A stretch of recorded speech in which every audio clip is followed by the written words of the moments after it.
Hi there, it's Rita Smith, the #1 food fairy with keto recipe number 2. I am going to show you my favorite sugar-free chocolate. It is so delicious, so satisfying, so decadent, dark and rich. I give it to people who don't even know that it's special for a keto diet, that it's sugar-free, and they eat it and they love it. And come back for more, actually.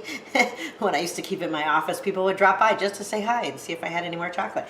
It really limited number of ingredients and a very simple procedure. You're going to use a full pound of butter, a full pound, no more, no less, pound of butter, and a whole 227 gram container of Fry's dark cocoa, premium quality dark cocoa. Geez, I've been looking at this canister since I was 8 years old. A little squirt of vanilla, just for flavor. About a cup of Splenda. I'll taste the chocolate as it's going to make sure it's as sweet as I like it, but no more. So we're going to say about a cup of Splenda. And then I'm going to add a few handfuls of roasted sunflower seeds. I often will just give a little tiny sprinkle of salt as well. And that's it. That is all that is in this chocolate. You can replace a snack with it. A cube or two of it will keep me going for a good chunk of the afternoon, and it's delicious. And there's magnesium in chocolate that your body needs and craves. If you don't get it, that's why people often crave chocolate. What you're actually craving is magnesium, and there's a good amount of magnesium in chocolate, so it'll make you feel better. Just remember, you can't commit to a keto diet with all the fat that accompanies it and eat carbohydrates. It's an either-or proposition. You eat a balanced diet, including carbohydrates, and limit your calories to about 1,800 or 2,000 a day. Or you start off on a keto diet, get your body trained to burn fat instead of carbohydrate. You'll have probably higher amounts of calories in the beginning. But then as the months have gone by, I'm pretty much down to like 1,800 calories a day. I don't eat much more than that in any case. But you can either eat a diet that includes carbohydrate, in which case you must limit your fat to limit your calories, or you can eat the larger amounts of fat that come in a keto diet, but you can have no carbohydrates. You basically have to try to find them and eliminate them wherever you find them in your diet. So it is an either-or proposition. Having said that, the butter in this chocolate is, I think, part of what makes it, well, it's hugely what makes it fabulous. You'll see, too, as we move forward. I'm using I think this is an 8-quart Paderno Dutch oven, a heavy-bottomed pan. You're going to do this, you want to be using a heavy-bottomed pan.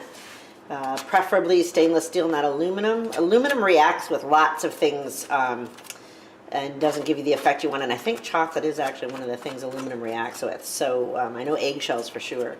If you're dyeing Easter eggs and you boil them in an aluminum pan, you're going to get nowhere. But today we're making chocolate. So I put in a whole pound of butter, and I am just going to let it melt. It's going to take a few seconds. We'll come back and add the chocolate after this butter has melted and warmed up good. Our butter has melted in a relatively low heat pan, heavy bottomed pan. It's about 3.5 on my stove. You always want to melt butter slowly and not fry it or brown it or blacken it too fast if you can help it. So this is 1 pound of melted butter. I am going to give it just a little sprinkle of salt, because I find that brings out the flavor in the chocolate. And now to my pound of melted chocolate, I'm going to add a whole can.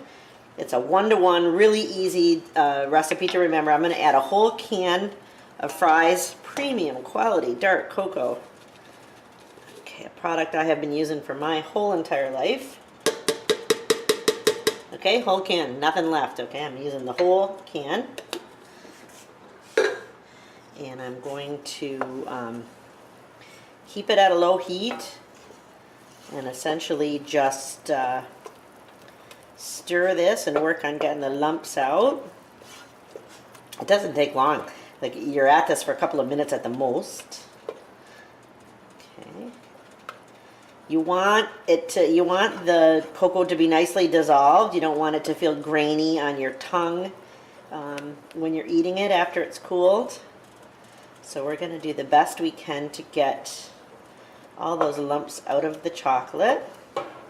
And actually, this is as good a time as any to add the vanilla, which helps a little bit. liquefy it a little bit. Okay, so we'll add the vanilla.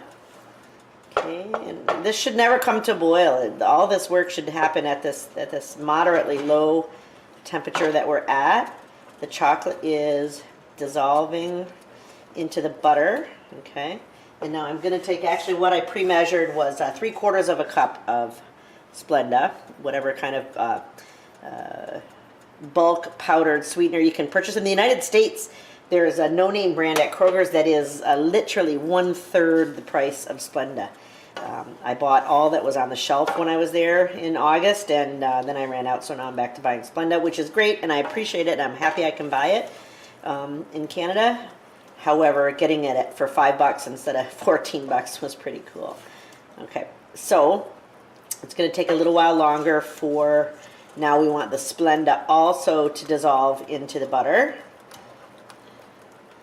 Okay, it might actually be a suspension, not a solution, but we'll let the chemists worry about that. Let it get nicely warmed all the way through. I'm going to taste it before we finalize to make sure that it's as sweet as I want it to be. Okay, so I could add more Splenda if necessary. Take my little butter stir stick here. Let's see how we're doing for sweetness. Ooh, that's a bit on the bitter side. It could use more Splenda. So 3/4 of a cup wasn't quite enough. I'm going to get some more. To be truthful, up until today, I never measured Splenda. I just put in giant spoonfuls until I was happy. But since I'm trying to teach you, I'm going to put in, that is going to amount to that's about another 1/2 of a cup of Splenda, I would say. And I'm starting to see bubbly boiling. I don't want that to happen, so I'm going to turn the heat down a little. Okay. And we're going to keep stirring. Okay. Get that all dissolved.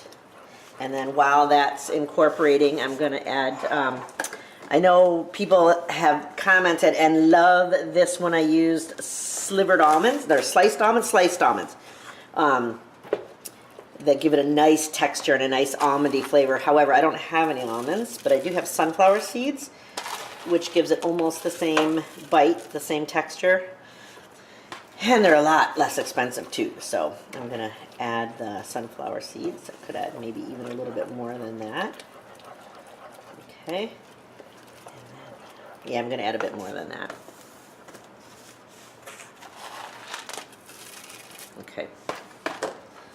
4 handfuls. Very specific measurements I use. Pound of butter, full tin of dark cocoa, a 1.5 cups of Splenda we're looking at, or just over a cup. 4 big handfuls of sunflower seeds, and now let me just see if this tastes as sweet as I would like it to taste. I'm going to guess that probably it is. A little squirt of vanilla. Okay, let's see how that goes.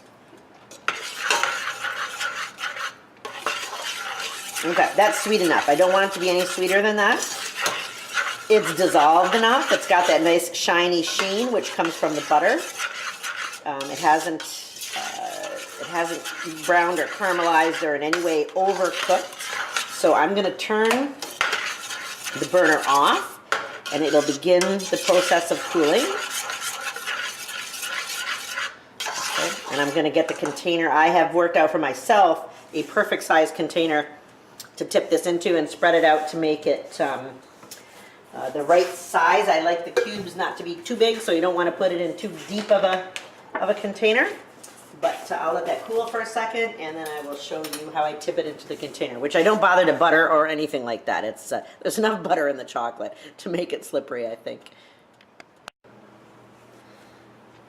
I am going to tip the melted butter, chocolate, Splenda, vanilla, sunflower seeds into a Corelle dish. It's actually a flan pan. It's quite low.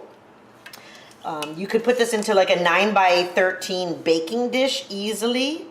There's other sizes of bowls that you could put them in, but the key is flat and shallow, not deep. You don't want it to be in like a loaf pan.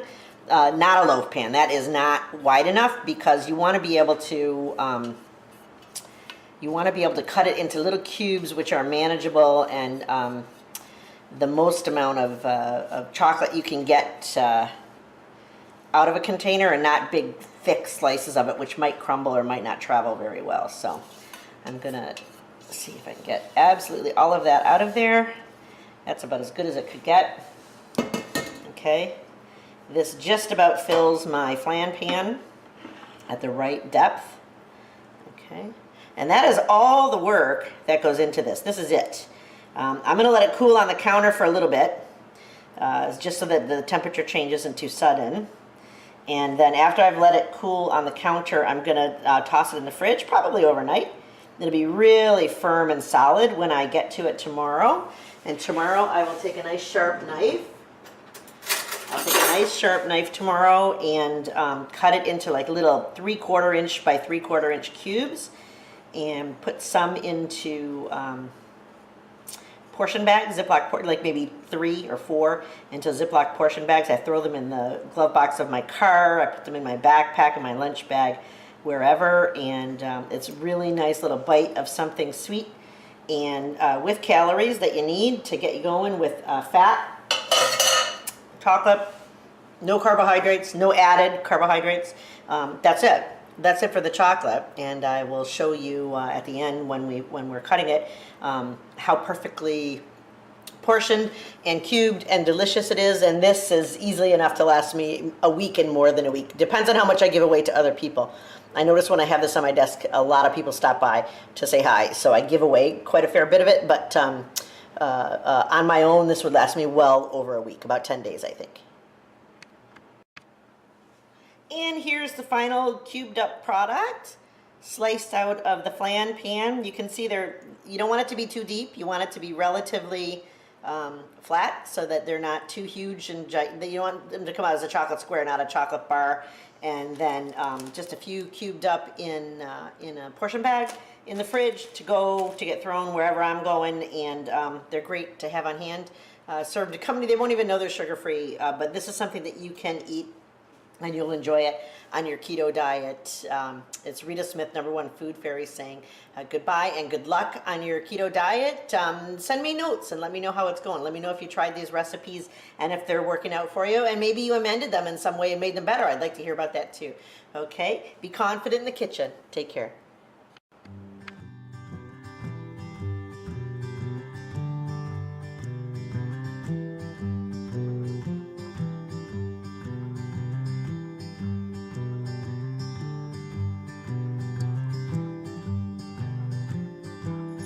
I'm so sick of reality TV.